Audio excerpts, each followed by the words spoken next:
Noi ci darem la man e un bacin d'amor. Chi è che non ha mai cantato almeno questa strofa? Sì, sì, è la statua alle mie spalle del 2010 che ci accompagna, per chi viene da Angaran, qui nel manufatto più famoso della cittadina di Bassano, il Ponte degli Alpini. Andiamo a conoscerlo.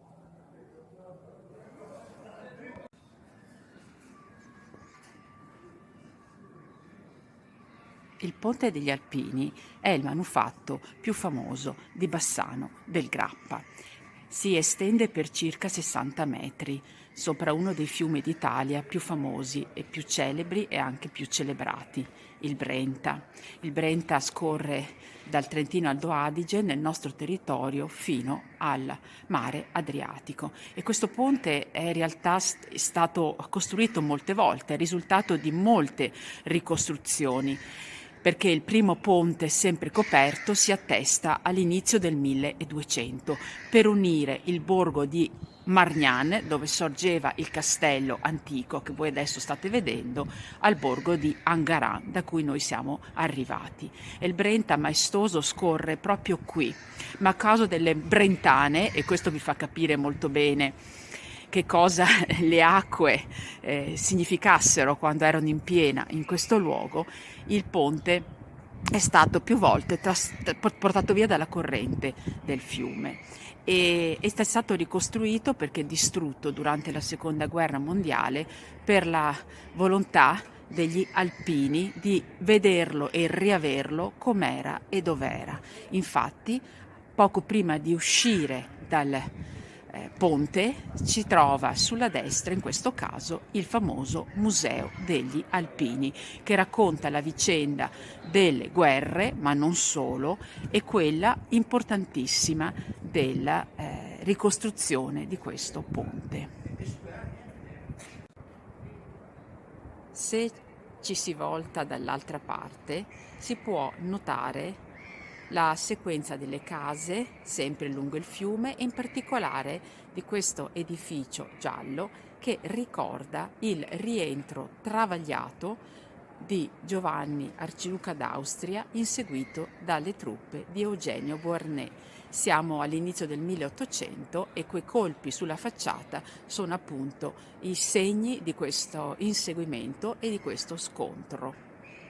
Adesso proviamo a uscire dall'altra parte dove dal 1779, proprio qui alla mia destra, si trova una delle distillerie più celebri d'Italia. È quella dei Nardini e Nardini non produce più grappa qui al ponte, però al suo interno conserva una delle grapperie o distillerie così chiamate più famose in Italia. Nel 1569 Andrea Palladio intervenne per ricostruire, dopo l'ennesima Brentana, un ponte che potesse questa volta resistere alla corrente furiosa del fiume quando era in piena. E il progetto di Andrea Palladio, nonostante quel ponte sia stato anch'esso trascinato via, ma solo nel 1700, quindi vuol dire che è stato uno dei ponti che ha resistito di più, che ha resistito di più nella storia della cittadina e del fiume. Questo ponte è stato ricostruito sempre come l'architetto lo aveva pensato, con queste lunghe basi rastremate e leggermente inclinato perché in questo modo segue la corrente e non la contrasta. Dall'altra parte, nel borgo da cui noi siamo arrivati, delle costruzioni molto importanti, tra cui anche Villa Priuli, e come vi dicevo prima siamo in un posto spettacolare perché siamo tra l'imbocco della Valsugana, quindi tra Asiago e le ultime propaggini del Monte Grappa, di cui un giorno poi vi parlerò. Scendendo dopo la visita al centro storico, lungo questo percorso ricco anche di ceramiche, perché dovete immaginare che il fiume è sempre stato importantissimo per i commerci, per portare i manufatti fabbricati nei forni qui della zona, quindi le famose ceramiche. verso Venezia.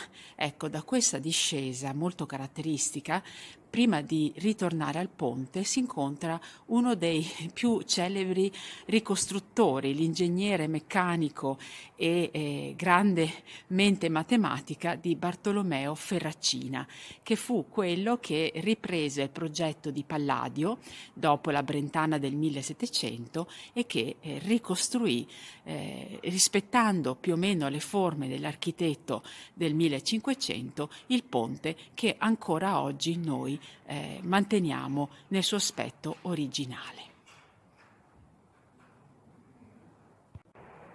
Dal Belvedere di Palazzo Sturm, che è il museo della ceramica e delle stampe antiche della città di Bassano, io vi voglio salutare con questa immagine straordinaria e ovviamente con il suono del fiume, che è affascinante anche in inverno.